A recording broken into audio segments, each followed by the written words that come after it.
Welcome guys. आज जो है हम वो एक कैगल की बहुत अच्छी प्रॉब्लम थी बेसिकली, जो मुझे बोला गया था कि एक बार सॉल्व करने के लिए। तो मैं ये कैगल की हमारी प्लेसमेंट प्रॉब्लम है बेसिकली। तो इसका मैंने लिंक यहाँ पे डाल दिया है, ये आपको कैगल पे मिल जाएगा। तो बेसिकली इसके अंदर क्या था कि हमारे पास एक प्रॉब्लम थी कैगल में जो आई थी। इसके अंदर बेसिकली गाइस क्या है कि ना, हमें प्रेडिक्ट करना है कि बच्चों की प्लेसमेंट होगी या नहीं होगी ऑन द बेसिस ऑफ, यहाँ पे हमारे पास कुछ क्राइटेरिया या कुछ बेसिकली कॉलम्स गिवन थे, 15 कॉलम्स, जिस पे हमें ये प्रेडिक्शन करनी थी कि बच्चे प्लेस होंगे या नहीं होंगे। ठीक है, इस प्रॉब्लम के अंदर ये था बेसिकली। तो इसके अंदर हमारे पास जो कॉलम थे ना, वो आप राइट साइड पे देखो यहाँ पे स्क्रीन के, कि serial number, gender, SSB, SSC, और मतलब ये बोर्ड के मार्क्स वगैरह, और बेसिकली कि 10th में कितने मार्क्स थे, 12th में कितने मार्क्स थे, और स्पेसिफिकेशन, स्पेशलाइजेशन क्या है बच्चों की, ये सब, और डिग्री जो थी वो मतलब क्या थी बच्चों की, समझ रहे हो, स्टेटस, सैलरी, और एमबीए वगैरह, मतलब ये सब हमारे पास कुछ 15 कॉलम्स थे बेसिकली, जिनके बेसिस पे मुझे ये प्रेडिक्ट करना है कि बच्चों की प्लेसमेंट होने वाली है या नहीं होने वाली है। ठीक है गाइस। तो यहाँ पे मैंने क्या करा है, तो स्टार्टिंग से चलते हैं हम लोग। जैसे कि मैं बताता हूँ कि हमने कुछ लाइब्रेरीज़ इंपोर्ट करी हैं यहाँ पे। नमपाई आप लोगों को पता ही है, पांडास, सीबॉन जो है वो हम ग्राफिक मतलब बेसिकली प्लॉटिंग के लिए यूज़ करते हैं, और मैटप्लॉटलिब भी। तो यहाँ पे जो है मतलब बेसिकली गाइज इसके अंदर क्या है, हमें ना थोड़ा ग्राफ से रिलेटेड काम करके देखना पड़ेगा पहले, क्योंकि यहाँ पे हम जो है ऐसे नहीं कर सकते कि मतलब कि ऐसे ही मैं बता दूँ कि हमें कौन कौन से कॉलम लेने हैं यहाँ पे। तो क्योंकि यहाँ पे 15 कॉलम है, तो मेरे को सारे कॉलम जो है यहाँ पे वो वैलिड नहीं लग रहे कि मैं सारे कॉलम लूँ और उनसे बेसिकली सारे कॉलम्स को अपना फ़ीचर बनाऊँ और फिर प्रेडिक्ट करूँ, उसका कोई फ़ायदा नहीं होगा गाइस। तो इसलिए मैंने यहाँ पे क्या करा है कि मुझे ग्राफ से मैंने ये पता करने की कोशिश करी है कि किस कॉलम की कितनी वैल्यू होगी, तो उस हिसाब से हम उसको यहाँ पे रखें या ना रखें, मतलब। तो इससे हमारा काम बहुत आसान हो जाएगा ना, कि हमारे पास कम कॉलम्स में मतलब कम फीचर्स में भी हम अच्छा मॉडल क्रिएट कर पाएंगे। समझ रहे हो आप मेरी बात? तो इसलिए बेसिकली मैंने ये काम करा है।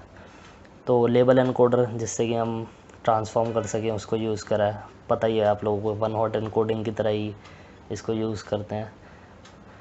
दूसरा ट्रेन टेस्ट प्लेट को मैंने यहाँ पे टीटीएस से इंपोर्ट कर लिया, डिसीजन ट्री को कर लिया। ठीक है गाइस, एक्यूरेसी स्कोर को कर लिया है। तो चलते हैं, अब मैंने यहाँ पे क्या करा है, अपनी फ़ाइल को इंपोर्ट कर लिया है। ठीक है, CSV फाइल थी जो मेरी, ये आपको यहाँ पे पूरा डेटा मिल जाएगा कि क्या क्या है इसमें। ठीक है, तो मैंने यहाँ पे अपने डेटा को प्रिंट करा लिया कि देखें तो इसमें है क्या क्या। और उसके बाद यहाँ पे आप देख सकते हो दिखा रहा है 15 कॉलम्स है इसके अंदर। तो मुझे नल वैल्यूज़ भी चेक करनी पड़ेंगी पहले। तो जब मैंने नल वैल्यूज़ चेक करी तो मुझे पता चला कि सैलरी कॉलम के अंदर 67 नल वैल्यूज़ हैं। ठीक है गाइस, सैलरी कॉलम के अंदर 67 नल वैल्यूज़ हैं। तो अब 67 नल वैल्यूज़ थी, तो मैंने इसको फिर इन नल वैल्यूज़ को हटाना तो था ही। या तो आप एक काम कर सकते हो, इनको ड्रॉप कर सकते थे, पर मैंने इसमें क्या करा, इसमें मैंने ज़ीरो इसमें मतलब प्लेस कर दिया बेसिकली। ठीक है गाइस। और मैंने यहाँ पे आगे क्या करा, एक प्लॉट फंक्शन बनाया, जिसको क्योंकि मैंने आपको पहले ही बताया कि मुझे ग्राफिकली इसको करके देखना पड़ेगा कि कौन कौन से कॉलम्स मुझे लेने हैं। तो मैंने बेसिकली यहाँ पे क्या करा, एक प्लॉट का एक कॉलम बना लिया जिसमें मैं अपने ग्राफ को प्रिंट करने वाला हूँ। तो इसलिए मैंने यहाँ पे एक अपना फंक्शन को डिफ़ाइन करके और फिगर का साइज़ जो 10x10 रख दिया, और फिगर जो है वो हमारी कैसी होनी चाहिए वो मैंने यहाँ पे बता दिया है। तो ये ऐसा मैंने एक फ़ंक्शन यहाँ पे क्रिएट कर लिया। उसके बाद मैंने क्या करा, यहाँ पे फ़ंक्शन को आप देख सकते हो, सैलरी और जेंडर को मैं कंपेयर कर रहा हूँ बेसिकली, कि जैसे हमारे पास यहाँ पे 2 जेंडर गिवन है, आपको पता ही है, मेल और फीमेल।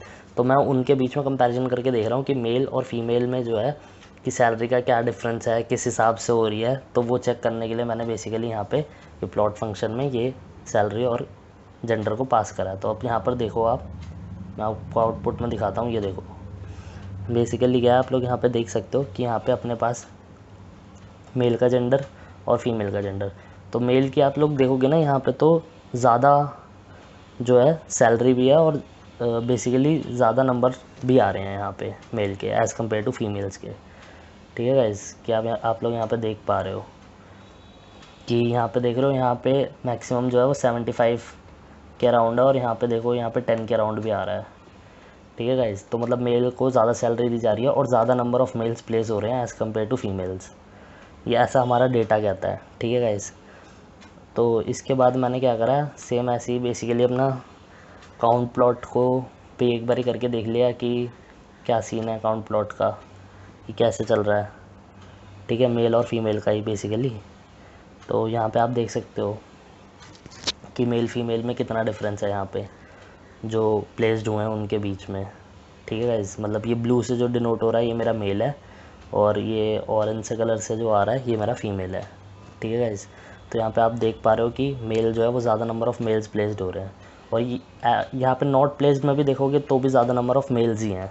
ठीक है, तो यहाँ से हमें डेटा के बारे में थोड़ा पता चल गया। उसके बाद मैंने क्या करा, ऐसी अपनी सैलरी को अपने इन बेसिकली इस कॉलम के हिसाब से SSC B मतलब बोर्ड का जो कॉलम है, ठीक है, सेंट्रल और स्टेट बोर्ड का ये हमारा कॉलम था, तो मैंने इसके बेसिस पे इसको कंपेयर करा है। तो यहाँ पे आप देखोगे ना कि देखो ये अदर बोर्ड्स का है और ये मेरा जो है ये सेंट्रल बोर्ड का है। ठीक है, तो इसमें मैं सैलरी को कंपेयर कर रहा हूँ। तो यहाँ पे आप लोग साफ साफ देख सकते हो कि जैसा कि मेरा यहाँ पे आप सेंट्रल का देखोगे तो इसमें भी देख रहे हो कितने मतलब नीचे जो है बेसिकली वो सैलरी गिवन है हमारी एक्स एक्सिस पे। तो सैलरी में आप देख सकते हो कि ज़्यादा है एज़ कम्पेयर टू अदर्स से, है ना गाइस। और साथ ही साथ जो आप यहाँ पे देख पा रहे होगे कि इसकी नंबर ऑफ़ काउंट्स भी ज़्यादा हैं। ठीक है, यहाँ पे मतलब वाई एक्सिस पे। ठीक है, तो यहाँ पे मैंने इसी से कुछ कंक्लूजन यहाँ पे लिखे हैं आप लोगों के लिए कि बेसिकली आप लोगों को दिक्कत ना हो इसे समझने में। तो यहाँ पे मैंने बताया है कि मीडियन जो है वो 2.5 लाख का है पर एनम जो हमारा है सेंट्रल बच्चों के लिए, वहीं जो अदर स्टेट्स के बच्चे हैं उनका 2.3 जा रहा है। ठीक है, और हाईएस्ट पैकेज भी आप लोग जो देख पा रहे हो यहाँ पे 10 लाख्स के अराउंड है और यहाँ पे उससे कम है, यहाँ पे 5 लाख्स के अराउंड ही है बेसिकली। तो ये सब चीज़ें हैं जो आप लोग को थोड़ा देखना है। तो इस सब के बाद मैंने फिर एक काउंट प्लॉट को आगे चलते हैं अपना काउंट प्लॉट प्रिंट करा है इसी का ही स्टेटस के साथ। तो आप यहाँ पे देखोगे तो बेसिकली अब यहाँ पे हो क्या रहा है कि जो हमारे सेंट्रल के बच्चे हैं वो ज़्यादा प्लेस हो रहे हैं। ठीक है, कितना ज़्यादा प्लेस हो रहे हैं वो आप यहाँ से देख सकते हो। ठीक है गाइस, बट सेंट्रल के ही बच्चे हमारे ज़्यादा प्लेस नहीं भी हो रहे हैं। जो नॉट प्लेस्ड की वैल्यू है वो भी सेंट्रल की ज़्यादा है। तो बेसिकली यहाँ से इन्होंने ना इक्वल कर दिया एक तरीके से कि सेंट्रल के जो हमारे बच्चे हैं वो प्लेस भी ज़्यादा भी प्लेस हो रहे हैं और नॉट प्लेस्ड की वैल्यू भी है वो भी ज़्यादा ही है। ठीक है गाइस, तो इक्वल हो गया एक तरीके से यहाँ पे आप देखोगे तो अब आगे मैंने यहाँ पे देखोगे कि मैंने वही अपने प्लॉट फंक्शन को कॉल करा है सैलरी के लिए और अपने ये दूसरे हायर स्टेट का जो हमारा था हायर एजुकेशन हायर स्कूल के लिए उसको उस कॉलम के साथ। तो यहाँ पे आप देखोगे ना तो यहाँ पे क्या आ रहा है गाइस कि अब यहाँ पे देखने वाली चीज़ थी थोड़ी सी कि बेसिकली यहाँ पे हमारी जो फ्रीक्वेंसी काउंट जो इसका है ना बेसिकली वो ज़्यादा है अदर्स का एज़ कम्पेयर टू हमारे उससे। ये देखो मैं दिखाता हूँ आपको कि ये चीज़ देखनी है हमें। ये चीज़ जो है ना ये इससे ज़्यादा है ना, ये चीज़ कह रहा हूँ मैं गाइस, इस चीज़ का ध्यान देखो थोड़ा कि ये ज़्यादा आ रहा है हमारा। ठीक है, तो ये चीज़ हमने देख ली। अब आगे चलते हैं अपने इसकी तरफ डेटा की तरफ। हमने आगे क्या करा है, हमने ना कोरिलेशन फाइंड करा है बेसिकली। कोरिलेशन आप लोगों को पता ही होगा कि मतलब ये डेटा हमारा कितना कोरिलेटेड है एक कॉलम से दूसरे कॉलम, मतलब दो कॉलम्स को मैंने पास किया, एक हायर सेकेंडरी का है और एक स्कूल का है बेसिकली। तो मैं देखना चाह रहा हूँ ये जो SSC हम लोग अभी तक देख रहे थे ये हमारा स्कूल का डेटा था 10th क्लास का। ठीक है, और यहाँ पे हायर सेकेंडरी जो है HSC वो हमारा जो है बेसिकली 12th क्लास का मार्क्स वगैरह या जो है वो गिवन है। ठीक है, डेटा गिवन है। तो मैंने इन दोनों को क्या करा है, इन दोनों को बेसिकली आप कहोगे तो कोरिलेट करके देखा है और कोरिलेशन की जो मेरी परसेंटेज है वो कितना आ रहा है वो भी मैंने निकाला है यहाँ पे।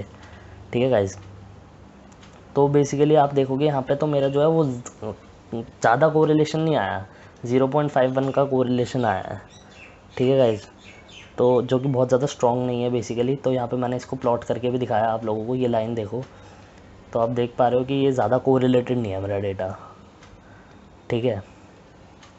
तो यहाँ पे मैंने कोरिलेशन चेक कर लिया। तो बेसिकली ये सब काम मैं इसीलिए कर रहा हूँ ताकि मैं अपने कॉलम्स को एक बार देख सकूँ, ठीक है। कि अब ये मैंने चेक कर लिया कि मुझे कौन कौन से कॉलम लेने हैं, उसके लिए मैं ये काम कर रहा हूँ। अब नीचे मैंने क्या करा है कि मैंने यहाँ पे चेक करा है कि कौन से बच्चे ज़्यादा प्लेस हो रहे हैं, ठीक है।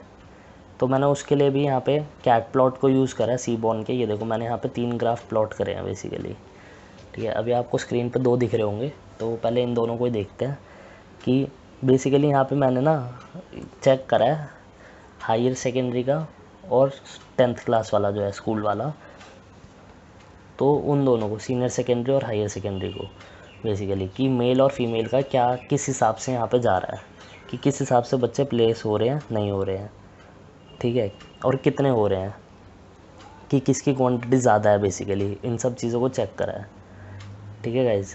तो इन सब चीज़ों को चेक करा है, यहाँ से हमारा थोड़ी चीज़ें क्लियर भी हो रही हैं, आप देख पा रहे हो कि मेल की ज़्यादा है, ठीक है। तो अब मैंने यहाँ पे क्या करा गाइज़, बेसिकली जो मुझे कॉलम्स की ज़रूरत थी ना, जिन कॉलम्स की, मैंने उनको अलग कर लिया, ठीक है। तो अब मैंने इन कॉलम्स को अलग कर लिया बेसिकली। आप चाहो तो यहाँ पे डबल लिस्ट करके भी कर सकते हो, ऐसे एक और लिस्ट यूज़ करके, पर मैंने यहाँ पे एक लिस्ट यूज़ करके फिर उसको एक लिस्ट में ही पास करा, तो ये वर्क करेगा। तो यहाँ पे मैंने क्या करा है, मेरे को जो है वो जेंडर चाहिए ही चाहिए, मेल फीमेल का। आप देख ही रहे हो कि डेटा कोरिलेशन ठीक ही है मतलब इसका। और हायर सेकेंडरी पी और हायर सेकेंडरी बी और हायर सेकेंडरी पी दोनों को मैंने रखा है। डिग्री के मैंने दोनों कॉलम्स को रखा है, और जो 10th क्लास के दोनों कॉलम्स थे उनको रखा है। तो बेसिकली अब आप यहाँ पे काउंट करो मेरे कितने कॉलम्स हो गए। बेसिकली मेरे 6 कॉलम्स हो गए हैं यहाँ पे, 7 के राउंड है।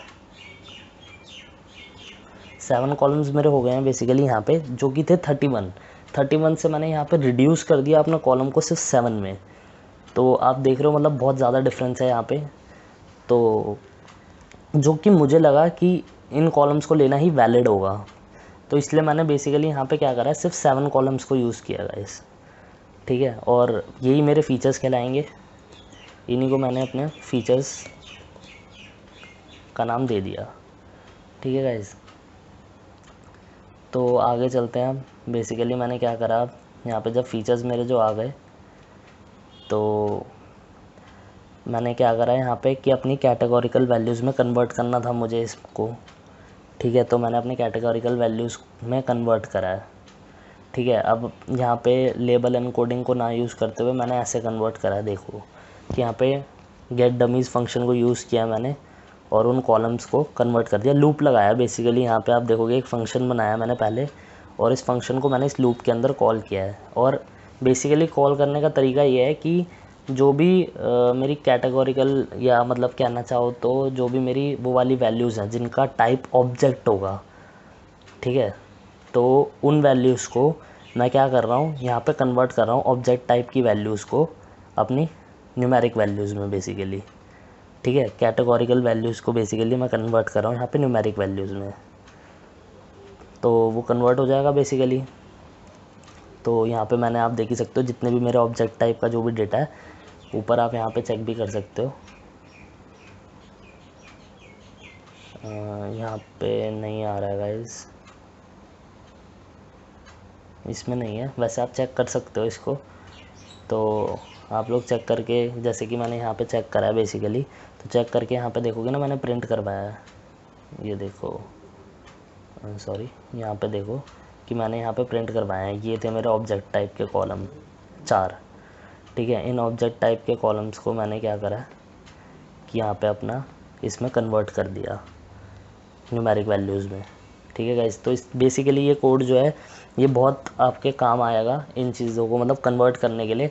आप लोग इस चीज़ को समझ लेना थोड़ा सा, कि पहले डमीज़ फंक्शन में कन्वर्ट करा मैंने, ठीक है, फिर लास्ट कॉलम को अवॉइड करा है यहाँ पे ताकि वो डमी वेरिएबल रिपीट ना हो, ठीक है गाइस। तो और फिर ये लूप लगाना बहुत ज़रूरी था क्योंकि मेरे पास मल्टीपल वैल्यूज़ थी, एक एक करके कन्वर्ट करने से अच्छा है मैंने इसलिए कर लिया। अगर आपके पास 10 वैल्यूज़ हैं तो आप एक एक करने से अच्छा है ये लूप लगा के कर दो, तो वो ईजी रहेगा वैसे। अब यहाँ पे डमीज़ वैल्यू को ना यूज़ करते हुए या इन सब चीज़ों को ना करते हुए आप डायरेक्टली लेबल एनकोडिंग को यूज़ करते हुए भी कर सकते हो। ठीक है, तो मैंने ये कोड थोड़ा मतलब रोबस्ट बनाने के लिए बेसिकली ऐसा लिखा है। ठीक है गाइस, उसके बाद बेसिकली मैंने क्या करा, अपने इन चारों कॉलम्स को मैंने ड्रॉप कर दिया एक्स में से। ठीक है, तो यहाँ पे देख सकते हो मैंने बेसिकली इसको ड्रॉप कर दिया इन चारों कॉलम्स को, ताकि बेसिकली मैं स्प्लिट कर सकूँ। और स्टेटस जो था मेरा, जो स्टेटस कॉलम है मेरा, उसको मैंने यहाँ पे फीचर लेबल की तरह अपना ट्रीट करा है गाइस। ये जो है बेसिकली मेरा लेबल है। ठीक है गाइस, स्टेटस जो कॉलम है वो बेसिकली मेरा लेबल है। तो अब जो हमें मतलब प्रेडिक्शन करनी है वो इसी चीज़ की करनी है, लेबल की, इसी चीज़ की स्टेटस की बेसिकली। ठीक है गाइस, तो यहाँ पे मैंने क्या करा, अपना जो लेबल एंड कोडिंग से इसको भी कन्वर्ट कर दिया न्यूमेरिक वैल्यू में। ठीक है गाइस, तो ये हो गया। उसके बाद बेसिकली मैंने यहाँ पे जो है एक y की वैल्यू काउंट निकाली है कि क्या हो वैल्यू काउंट है उसका। ठीक है, उसको मैंने प्रिंट नहीं कराया, आप यहाँ पे प्रिंट करा सकते हो। बेसिकली मैंने यहाँ पे प्रिंट कराया नहीं है, फिर भी मैं लिख देता हूँ आप लोगों के लिए कि आप लोगों को इसको यहाँ पे प्रिंट करा के देखना होगा। ठीक है गाइस, इसको प्रिंट करा लिया। दूसरा मैंने यहाँ पे क्या करा है, अपना आगे का जो काम है वो बहुत आसान है। ट्रेन टेस्ट स्प्लिट से इसको स्प्लिट कर लिया और टेस्ट साइज़ जो है वो मैंने दिया 20, और अपने डिसीजन ट्री क्लासीफायर को यूज़ करा, और क्लासीफायर को यूज़ करने के बाद अपने मॉडल को ट्रेन करा। ठीक है गाइस, और अपने एक्यूरेसी स्कोर को मैंने यहाँ पे कर लिया प्रिंट। एक्यूरेसी स्कोर मेरा आप देख सकते हो यहाँ पे 86% आ रहा है, जो कि मेरे को लगता है क्वाइट गुड है। ठीक है, बाकी आप लोग इसमें चेंजेस करके थोड़ा और भी देख सकते हो। आप लोग यहाँ पे कुछ कॉलम्स को ऐड करके देखना कि जो आपको लगे कि वैलिड है और रिजल्ट को इंक्रीज़ कर रहे हैं, एक्यूरेसी को इंक्रीज़ कर रहे हैं। ठीक है, तो आप उनको भी ऐड कर सकते हो। बेफिजूल के 31 कॉलम लेने का कोई फ़ायदा नहीं होगा, इसलिए मैंने वो 31 कॉलम्स नहीं लिए और ये 7 कॉलम्स को लिया है। तो इन 7 कॉलम्स को यूज़ करके बेसिकली जो मैं अपने स्टेटस को प्रेडिक्ट कर रहा हूँ वो मेरा 86% करेक्टली प्रेडिक्ट हो रहा है। और उसके बाद मैंने यहाँ पे यही चेक करने के लिए अपने डेटा को यहाँ पे प्रिडिक्ट करके दिखाया भी है। ये देखो प्रिडिक्शन जो हो रही है वो 10 में हो रही है। ठीक है गाइस, कि 1 मतलब प्रिडिक्शन होगा, मतलब एडमिशन होगा या नहीं होगा, या जॉब लगेगी नहीं लगेगी, उस हिसाब से प्लेसमेंट होगी या नहीं होगी, उस हिसाब से है गाइस। ठीक है, तो वो आप लोग चेक कर लेना एक बार, और इसको थोड़ा सा मॉडिफाई करके देखना कोड को कि ये इससे ज़्यादा हम एक्यूरेसी अचीव कर पाते हैं या नहीं। बेसिकली मैं जो इसमें अचीव कर पाया वो 86% मैक्सिमम एक्यूरेसी ही अचीव कर पाया हूँ। ठीक है गाइस, और दूसरा फिर मैंने यहाँ पे क्या करा, बेसिकली अब मुझे एक्चुअल वैल्यू भी प्रिंट करानी थी, तो मैंने सोचा कि यहाँ पे एक ग्राफ को प्लॉट कर लेते हैं। ठीक है, तो आप ये ग्राफ देख पा रहे हो, मुझे लगता है अब क्लियरली आप लोगों को विजिबल होगा ये ग्राफ। तो ये ग्राफ जो है बेसिकली मैंने यहाँ पे प्रिंट कराया, ये देखो, और थोड़ा जूम कर देता हूँ। यहाँ पे ग्राफ को बेसिकली मैंने प्रिंट कराया। तो ये ग्राफ जो है ना, ये हमारा एक्चुअल वैल्यूज़ और प्रेडिक्टेड वैल्यूज़ शो कर रहा है यहाँ पे। ठीक है गाइस, कि मेरी एक्चुअल वैल्यूज़ थी जो वो क्या थी, और मेरी प्रेडिक्टेड वैल्यूज़ जो है वो क्या है। बेसिकली 86% एक्यूरेसी है, तो यहाँ पे ज़्यादा डिफरेंस दिख नहीं रहा, मतलब यहाँ पे आप लोग चेक कर सकते हो ज़्यादा डिफरेंस नहीं है। बट मुझे ये मॉडल जो मैंने बनाया वो क्वाइट गुड लगा। बाकी आप लोग इसमें थोड़ा ट्वीक्स करके देखो, चेंजेस करके देखो, और मुझे बताना कि अगर कुछ ज़्यादा एक्यूरेसी अचीव होती है तो। और कुछ भी प्रॉब्लम हो तो कमेंट सेक्शन में नीचे बता देना, आई ट्राई टू सॉल्व ये कोड। गाइज़ मैं नीचे कमेंट सेक्शन में बेसिकली आप मेल आईडी लिख देना, मैं मेल कर दूँगा या गिटहब पे डाल दूँगा। और गाइज़ ऐसे सपोर्ट करते रहो। Thank you guys.